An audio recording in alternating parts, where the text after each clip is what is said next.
Welcome to Techstination. Joining us is Dan Goldberg, the Executive Director of the Call of Duty Endowment. Thank you for joining us, Dan. It's my pleasure. Thanks for having me. To a lot of folks, even though you're in your 10th year now, the Call of Duty Endowment is going to be something they haven't heard of. So give us the background. What's this all about? Yeah, I'd be happy to, Fred. So the Call of Duty Endowment is, to our knowledge, the largest nonprofit now in the world that focuses exclusively on putting veterans into high-quality jobs. To date, we've funded the placement of more than 54,000 vets into high-quality jobs that are, on average last year, paying more than $58,000, where 87% of the vets are still in the job 6 months later, and 93% of the jobs are full-time roles. And we do this by an analytical process to find the highest performing nonprofits in the country and help fund them to prepare veterans, to be successful in the job market. And that's our approach. And we have a goal of 100,000 placements by 2023, and we're just a little more than halfway there. And that's in both the U.S. and the U.K., I understand, right? That's correct. Yep. About a year and a half ago, we launched in the U.K., and that program's up and running.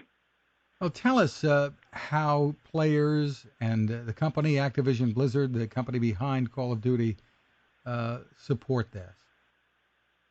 Yeah, I'd be happy to. So, the support is phenomenal. So for starters, Bobby Kotick, who's the CEO of Activision Blizzard, he's the founder of the endowment. It was his idea going back to the idea originally came out about back in 2007, and the endowment was ultimately founded in 2009. And it was really in the first few years run off the sides of desks of really terrific executives in the company who stood it up and made it happen. And then around 2013, they decided they wanted to take it to the next level and scale it up. And I was brought in to help grow the organization, both from a impact standpoint and from a fundraising standpoint. But we're really fortunate. Activision Blizzard covers all of the Call of Duty Endowment's overhead. So literally every cent we raise goes directly to the veteran programs we fund. So very, very few nonprofits are that fortunate. And then the endowment is also the beneficiary of substantial donations from Activision Blizzard to our grant account. And then on top of that, the gaming community has been phenomenal in supporting the endowment through purchases of in-game items, through our streams of gameplay, charity streams to raise money for the endowment, like last year's COD Nation Challenge, and then in all manner of support. Everything from helping their friends who are veterans to connect with our partners to just incredible advice and cheering us on to hit our goals. So it's been great. And I'd be really remiss if I didn't talk about the incredible employees at Activision Blizzard. There are literally scores of them who help in every corporate function to make the endowment successful, from legal to communications to the game developers themselves. It's just been a wonderful partnership. We run pretty lean here, so having that partnership from across the company's employees has been amazing. And you had a pretty good year, it sounds like, last year. Yeah, we're really fortunate. Last year we had more than 10,000 placed across the year. It was absolutely a banner year, and we're hoping for another one this year.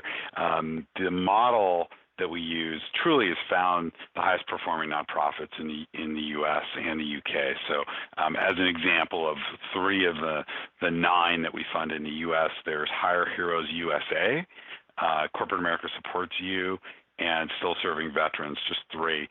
Each one of these organizations serve different, focus on different populations of veterans or veterans with different types of needs. So, for instance, Casey, Corporate America Supports You, is really focused on guardsmen and reservists, whereas Hire Heroes USA does an amazing job helping transitioning service members. So those who are still in the military, but soon will be civilians or veterans, and they have different challenges with employment. So we try to cover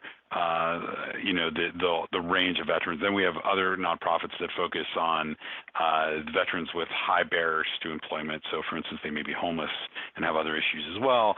And then we have organizations that are focused on certain regions, like still serving veterans. They are focused specifically on Alabama and part of Georgia, an area where there's a lot of veterans, but real deep challenges with employment. So yeah, we've been really fortunate to select these organizations. And by the way, the process by which we select them is called the Seal of Distinction. We've been partnered with Deloitte, who's been amazing in doing this ever since 2013. Every single year they do this all pro bono to employ this approach we have to screen the highest performing nonprofits. And that's what's enabled us to find these organizations. A lot of times organizations, companies, and individuals, they really want to contribute, but they look at things like overhead as opposed to impact. And you really need to understand, what is the quantitative way a nonprofit has made the world better? How many veterans have they placed? What's the cost per placement? What's the quality of this placement? We dig into that information all the time in partnership with Deloitte, and that's what it's enabled us to have such success, and especially last year's success. What should people know about this, the problem, the issues involved? I mean, people might think, well, the unemployment rate is pretty low these days. Is there a problem? Yeah, that's the critical question right now, and the answer is this. We asked that question ourselves 3 years ago. What's going on here? Because the unemployment rate was tracking down, and there's a component of the unemployment rate, which is the veteran unemployment rate, and why, when it's tracking down, are we seeing more and more veterans asking for help? So we saw as much as an annual increase of 30% each year. Same nonprofits, same funding levels, but we're seeing more and more vets asking for help. And we wanted to understand why.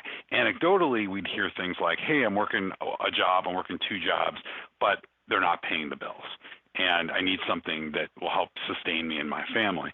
So we dug into that. We partnered with ZipRecruiter, which you may have heard of, one of the world's largest resume aggregators, because they came to us saying, hey, we're seeing a lot more veterans in our database than we would have expected, upwards of 500,000 active veteran job seekers, which is a pretty staggering number. And by the way, more than the federal government at the time was saying we're unemployed. So something was going on here. And when we dug into it, our theory was it was underemployment. It's people working below their experience level and their skill set. And so we were able to do a research project with them and a world-renowned veteran researcher named Phil Carter. And we dug in, did an analysis of those 500,000 resumes, and we found out some pretty interesting things. First is that 1 in 3 veterans is underemployed, which is pretty staggering when you think about it. 2, veterans are 16% more likely than non-veterans to be underemployed. So underemployment is something that's hitting all of America. It just hits veterans especially hard. So what all that rolls up to tell us is, 1, the U.S. unemployment rate is really not relevant in our work, and 2, we have to focus on quality. We have to focus on, again, good paying salaries. Are veterans staying in are these the kind of jobs veterans will stay in, so retention rate, and is this truly full-time work? Let me tell you why. The U.S. unemployment rate, it's pretty staggering when you dig into it, and forgive me for nerding out here for a second, but the U.S. unemployment rate actually comes from a study the U.S. Census does every month, and they've done it every month since 1940. It's called the CPS, and they ask in a whole battery of questions this one question, which was, last week were you paid for work? Last week were you paid for work? If you answer yes, you are considered fully employed. That's the U.S. unemployment rate, and the subset of that is the veteran unemployment rate. Now, you got to start asking, well, what kind of people are captured in this number? Well, you mowed your neighbor's lawn last week for $50 and don't have a job, you're counted as fully employed. If you're a guardsman or a reservist and you drilled last weekend but don't have a civilian job, you're counted as fully employed. If you're a 10-hour-a-week barista, you're counted as fully employed. So it's really insensitive to the quality of employment. It doesn't measure whether you're able to pay your bills or not. So that's why quality really matters for us. And the stats, obviously. And we think that's the biggest issue. Right. Those stats can be pretty deceptive, I suppose, then, when people hear Absolutely. It. So how can people help, or where can veterans go to learn more, or employers go? Where's the place? Yeah, absolutely. First of all, I'd like to say, it is we like to say it is a supply and a demand problem. The supply of job-ready veterans, veterans who are ready to go, because the military's job is to fight and win our nation's wars. It's not, as they often say, to make civilians. However, they certainly have a responsibility to try and ensure a smooth transition.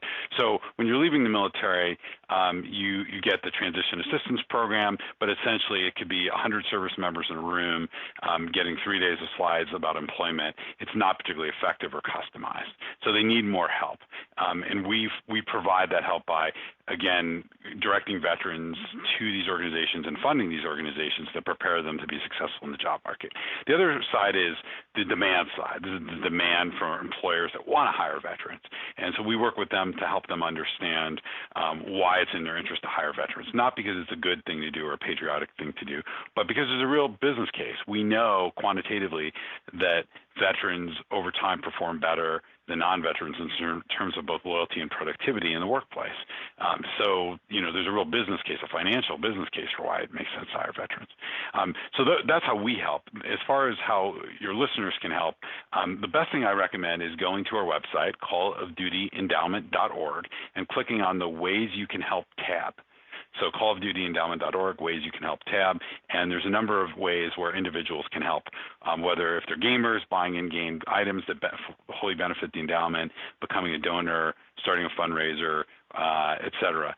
Now, if you know a veteran who needs help, and this is probably the most important thing, there's the Veterans tab on our website, specifically Veteran Support, and we will connect if you're a veteran listening and need help, or if you know a veteran who needs help, click on there and we'll connect them with the best nonprofit out there that will help meet their needs and get them a high-quality job. Terrific stuff. And once again, it's callofdutyendowment.org. Dan Goldberg, thanks for taking the time with us. Thank you so much. My pleasure. Now this. Innovation. Hi, I'm Fred Fishkin, and I've been covering consumer technology for a long time, and it takes a lot to impress me. That's why I'm excited to tell you about the latest way to enjoy cooking in the great outdoors from my friend Patrick Sherwin and his great team at GoSun Stove. What if you could harness the sun to cook your meals anywhere you go, day or night? The GoSun Fusion arrives this summer using the company's tried and true reflectors and a solar vacuum tube to get you cooking without the mess of charcoal, heavy propane tanks, or smoke. And with an optional solar panel and battery storage, and the ability to plug in at home or on the road, you really can use the GoSun Fusion to cook anytime and anywhere. Want to learn more? Head to gosun.co and use the code Techstination to save 10%. That's gosun.co.